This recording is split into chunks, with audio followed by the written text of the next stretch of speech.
मौर्य काल। चंद्रगुप्त मौर्य 340 ईसा पूर्व में पैदा हुए थे। चंद्रगुप्त 322 ईसा पूर्व से 398 ईसा पूर्व किस वंश का शासक था? तो मौर्य वंश का शासक। मौर्य वंश जैन धर्म के प्रबल अनुयायी थे। बिंदुसार किसका पुत्र था? चंद्रगुप्त का। महान अशोक मौर्य वंश के शासक थे। अशोक किस राजवंश के राजा थे? तो मौर्य वंश के। कलिंग का युद्ध 261 ईसा पूर्व में हुआ। अर्थशास्त्र चाणक्य ने लिखा था। चाणक्य को कौटिल्य नाम से जाना जाता है।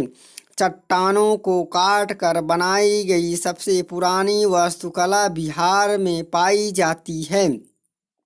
सांची में स्थित बौद्ध स्मारकों का निर्माण मौर्य राजवंश ने किया था। सांची के बौद्ध मध्य स्मारक मध्य प्रदेश में है। कलिंग, धौली, भाब्रू, जौगढ़ में भी अशोक के किस अभिलेख में बौद्ध ग्रंथों का उल्लेख किया गया है? भाब्रू में। सम्राट अशोक के समकालीन श्रीलंका के शासक कौन थे? तिस्त। मौर्य काल में भूमि, खान, चारागाह, वाणिज्य में से किस विषय पर सिर्फ राज्य का ही अधिकार था? खान। कौटिल्य प्रधानमंत्री थे चंद्रगुप्त मौर्य के। मौर्य वंश के सबसे प्रसिद्ध शासक कौन थे? अशोक। अशोक के अधिकांश अभिलेख किस भाषा व लिपि में है? प्राकृत एवं ब्राह्मी। चाणक्य का दूसरा नाम क्या था? विष्णुगुप्त। अर्थशास्त्र किस विषय पर लिखी गई पुस्तक है? तो राजनीति पर। विश्व के इतिहास में एकमात्र राजा कौन था जिसने कलिंग युद्ध जीतने के बाद विजय त्याग दिया था? अशोक। सारनाथ स्तंभ का चक्र किसे इंगित करता है? प्रगति को। सारनाथ स्तंभ के ऊपर रखे हुए शेर जिन्हें हम अपने नोटों पर लिखते हैं, वास्तविकता में किस पदार्थ पर नक्काशी है? पत्थर पर। मौर्य वंश के ऐसे कौन से शासक थे जिन्होंने अभिलेखों द्वारा जनता तक अपने संदेश पहुंचाने का प्रयास किया? अशोक। मौर्य साम्राज्य की राजधानी कहाँ थी? तो पाटलिपुत्र। प्रश्न नंबर 1 है, यूनानियों को भारत से बाहर किसने निकाला? तो चंद्रगुप्त मौर्य। यूनानियों को भारत से बाहर निकालने का श्रेय चंद्रगुप्त मौर्य को जाता है। 305 ईसा पूर्व यूनानी शासक सेल्यूकस और चंद्रगुप्त मौर्य के मध्य हुए युद्ध के उपरांत हुई संधि के फलस्वरूप सेल्यूकस ने चंद्रगुप्त मौर्य के साथ अपनी पुत्री के विवाह में दहेज के रूप में एरिया, आर्कोसिया, जेंड्रियोस और पेरिपेस ने क्षेत्र को दिया। चंद्रगुप्त मौर्य ने अपनी अंतिम दिन ने यहाँ गुजारा। स्वर्ण गोलवेला में। जैसे जैन लेखों के अनुसार चंद्रगुप्त मौर्य ने अपने जीवन के अंतिम चरण में अपने पुत्र के पक्ष से में सिंहासन छोड़कर जैन साधु भद्रबाहु के साथ श्रवणबेलगोला मैसूर चले गए और यहीं उनके कामोपदेश द्वारा शरीर त्याग दिया। इसी जैन धर्म में संलेखना कहा जाता है। प्रश्न नंबर 3, चंद्रगुप्त मौर्य का पुत्र कौन था? तो चंद्रगुप्त मौर्य का पुत्र बिंदुसार था। बिंदुसार सम्राट चंद्रगुप्त मौर्य का पुत्र था। बिंदुसार को अमित्रघात भी कहा जाता है। यूनानी इतिहासकार इसे अमित्रचेट के नाम से पुकारते हैं। प्रश्न नंबर 4 है, बिंदुसार का पुत्र कौन था? तो अशोक था। अशोक मौर्य राजवंश का महान शासक था। वह बिंदुसार का पुत्र था। प्रश्न नंबर 5 है, बिंदुसार के शासन के दौरान अशांति कहाँ पर हुई? तो अशांति तक्षशिला में हुई। चंद्रगुप्त मौर्य के उत्तराधिकारी एवं उसके पुत्र बिंदुसार के शासनकाल में तक्षशिला में विद्रोह हुआ। उसने अशोक को कुमारमात्य बनाकर वहां का विद्रोह दबाने के लिए भेजा। अशोक ने न केवल विद्रोह को शांत किया बल्कि वहां की प्रजा का प्रेम और विश्वास भी जीता। प्रश्न नंबर 6 अशोक के अधीन मौर्य राजवंश का सबसे सही वर्णन निम्नलिखित में से कौन है? तो प्रबुद्ध स्वेच्छाचारी शासन। अशोक के अधीन मौर्य राजवंश प्रबुद्ध स्वेच्छाचारी शासन पर आधारित था। प्रश्न नंबर 7 है अशोक की प्रशासनिक नीति में भारी परिवर्तन किस घटना से आया? तो कलिंग युद्ध से। अशोक की प्रशासनिक नीति में भारी परिवर्तन कलिंग युद्ध की घटना के बाद आया। कलिंग युद्ध के बाद ही अशोक द्वारा भेरी घोष की नीति का त्याग कर धम्म घोष की नीति को अपनाया गया। प्रश्न नंबर 8 है निम्नलिखित में से वह कौन था जिसका नाम देवानाम प्रिय था? तो देवानाम प्रिय मौर्य राजा अशोक का नाम था। मौर्य सम्राट अशोक के अभिलेखों में उसे देवानाम प्रिय, देवानाम प्रियदर्शी तथा राजा आदि की उपाधियों से संबोधित किया गया है। मास्की, गुर्जरा, निठुर तथा उदयमंगोलम लेखों में उसका नाम अशोक मिलता है। पुराणों में उसे अशोकवर्धन कहा गया है।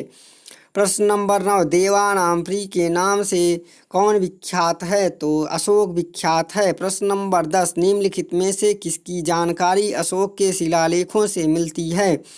तो उपयुक्त में सभी विकल्प। जीवन वृत्त, आंतरिक नीति, विदेश नीति। अशोक का इतिहास हमें मुख्यतः उसके अभिलेखों से प्राप्त होता है। इसके अभिलेखों का विभाजन 3 वर्गों में किया जा सकता है: शिलालेख, स्तंभलेख, गुहालेख और विभिन्न लेखों का एक समूह है जो 8 भिन्न भिन्न स्थानों से प्राप्त किए गए हैं। इसमें अशोककालीन विदेश नीति, आंतरिक नीति एवं जीवन वृत्त की जानकारी प्राप्त होती है। अशोक के अधिकांश अभिलेख प्राकृतिक भाषा एवं ब्राह्मी लिपि में लिखे गए हैं। केवल 2 अभिलेख शाहबाजगढ़ी एवं मानसेहरा की लिपि ब्राह्मी न होकर खरोष्ठी है। कलिंग युद्ध के बाद निम्न में से किसने महाराज अशोक के रूपांतरण को दर्ज किया? तो रॉक एडिक्ट। 13वें शिलालेख से कलिंग युद्ध के संदर्भ में स्पष्ट साक्ष्य मिलते हैं। यह घटना अशोक के अभिलेख के 8वें वर्ष अर्थात 261 ईसा पूर्व घटित हुई। इस शिलालेखों में उसने कलिंग युद्ध में हुए पीड़ा का दुख और पश्चाताप व्यक्त किया है, युद्ध त्याग की घोषणा की है। प्रश्न नंबर 12 कलिंग युद्ध किस वर्ष हुआ? तो 261 BC। अशोक पर कलिंग युद्ध का प्रभाव कहाँ दिखाई देता है? तो 13वें शिलालेख में। प्रश्न नंबर 14 किस राजादेश में अशोक ने कलिंग युद्ध के हताशों का उल्लेख किया गया? तो 13वें शिलालेख में। प्रश्न नंबर 15 चंद्रगुप्त मौर्य के दरबार में भेजा गया यूनानी राजदूत था? तो यूनानी राजदूत मेगास्थनीज था। मेगास्थनीज यूनानी ग्रीस शासक सेल्यूकस निकेटर का राजदूत था जो चंद्रगुप्त मौर्य के दरबार में आया था। इसने अपनी पुस्तक इंडिका में मौर्य युगीन समाज एवं प्रशासन के विषय में लिखा। प्रश्न नंबर 16 मौर्य दरबार में ग्रीस के राजदूत का क्या नाम था? तो इसका नाम मेगास्थनीज था। इंडिका किसने लिखी? तो मेगास्थनीज ने लिखी। अशोक ने किस बौद्ध साधु के प्रभावित होकर उसने बौद्ध धर्म अपना लिया? तो वह उपगुप्त से प्रभावित होकर के। सिंगली अनुसूतियों दीपवंश एवं महावंश के अनुसार अशोक के उसके शासन के 4थे वर्ष निग्रोथ नामक भिक्षु ने बौद्ध धर्म में दीक्षित दिया। दिव्यावदान अशोक को बौद्ध धर्म में दीक्षित करने का श्रेय उपगुप्त नामक बौद्ध भिक्षु ने देता है।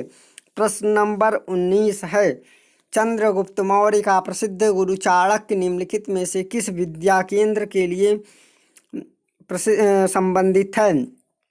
तो वह है तक्षशिला। चंद्रगुप्त मौर्य का प्रसिद्ध गुरु चाणक्य तक्षशिला विद्या केंद्र से संबंधित था। मौर्य काल के दौरान शिक्षा का सबसे प्रसिद्ध केंद्र तक्षशिला थी। मौर्य काल में शिक्षा का सर्वाधिक प्रसिद्ध केंद्र तक्षशिला था। यहाँ विश्व भर के लोग पढ़ने आते थे। यह वर्तमान इस्लामाबाद पाकिस्तान की राजधानी में कुछ ही दूर पर पश्चिम में स्थित है। चंद्रगुप्त मौर्य ने सैनिक शिक्षा तक्षशिला से प्राप्त की। चाणक्य यहाँ के प्रसिद्ध आचार्य था। प्रश्न नंबर 21, अर्थशास्त्र के लेखक किसके समकालीन थे? तो अर्थशास्त्र के लेखक जो थे चंद्रगुप्त मौर्य के समकालीन थे। चंद्रगुप्त मौर्य चाणक्य या कौटिल्य की सहायता से अंतिम नंदवंशीय शासक घनानंद को पराजित कर 322 ईसा पूर्व मौर्य साम्राज्य की स्थापना की। अर्थशास्त्र के लेखक कौटिल्य चंद्रगुप्त मौर्य के प्रधानमंत्री था। प्रश्न नंबर 22 है, अर्थशास्त्र की रचना किसने की थी? तो अर्थशास्त्र की रचना कौटिल्य ने की थी। प्रश्न नंबर 23 है, अशोक के शिलालेख किस लिपि में खुदे हुए हैं? तो अशोक के शिलालेख ब्राह्मी लिपि में खुदे हुए हैं। अशोक के अभिलेखों में शाहबाजगढ़ी एवं मानसेहरा के अभिलेख खरोष्टी लिपि में, तक्षशिला एवं लघमान अभिलेख आरमेइक लिपि में और सरकुना अभिलेख आरमेइक एवं ग्रीक लिपि में उत्कीर्ण है। इसके अलावा सभी शिलालेख, लघु शिलालेख, स्तंभलेख एवं लघु स्तंभलेख ब्राह्मी लिपि में उत्कीर्ण हैं। निम्न में से किसने और कब पहली बार अशोक के शिलालेखों का अर्थ स्पष्ट किया? तो यह है 1837 में जेम्स प्रिंसिप। 1837 में ईस्वी में प्रिंसिप नामक विद्वान ने अशोक के शिलालेखों को पढ़ा था, जबकि सबसे पहले 1750 ईस्वी में टिफिन सेलर महोदय द्वारा खोजा गया अभिलेख दिल्ली मेरठ अभिलेख था। प्रसिद्ध इतिहासकार D.R. भंडारकर महोदय ने तो मात्र अभिलेखों के आधार पर अशोक का इतिहास लिखने का प्रयास किया। प्रश्न नंबर 25 है, किस प्रसिद्ध शासक को शिलालेखों का जनक कहा जाता है? तो शिलालेखों का जनक अशोक को कहा जाता है। मौर्य वंश के शासक अशोक को शिलालेखों का जनक कहा जाता है। प्रश्न नंबर 26, निम्न में से कौन सा तत्व धर्म में वर्णित नहीं है? तो धम्म में संघ के प्रति आस्था नहीं वर्णित है। धम्म में वर्णित पक्षी प्राणियों की हत्या न करना, प्राणियों की क्षति न पहुँचाना, माता पिता की सेवा करना, भातृभाव दान, पूर्ण अल्प व्यय, अल्प संचय इत्यादि धम्म में संघ के प्रति आस्था संबंधित कोई तत्व वर्णित नहीं है। प्रश्न नंबर 27 है, मौर्य वंश के शासक के दौरान स्थानिक कौन था? तो जिला प्रशासन। मौर्य वंश के शासन के दौरान स्थानिक जिला प्रशासन होता था। मेगास्थनीज ने नगर के प्रमुख अधिकारी को एस्ट्रोनोमाई कहा है। इसके अनुसार जिले का अधिकारी एस्ट्रोनोमाई था। मौर्य वंश के तत्काल बाद किस वंश ने आकर मगध राज्य पर शासन किया? तो शुंग। अंतिम मौर्य सम्राट बृहद्रथ की हत्या करके पुष्यमित्र शुंग द्वारा 184 ईसा पूर्व शुंग वंश की स्थापना की गई। प्रश्न नंबर 29, मौर्य वंश का अंतिम शासक कौन था? तो बृहद्रथ था।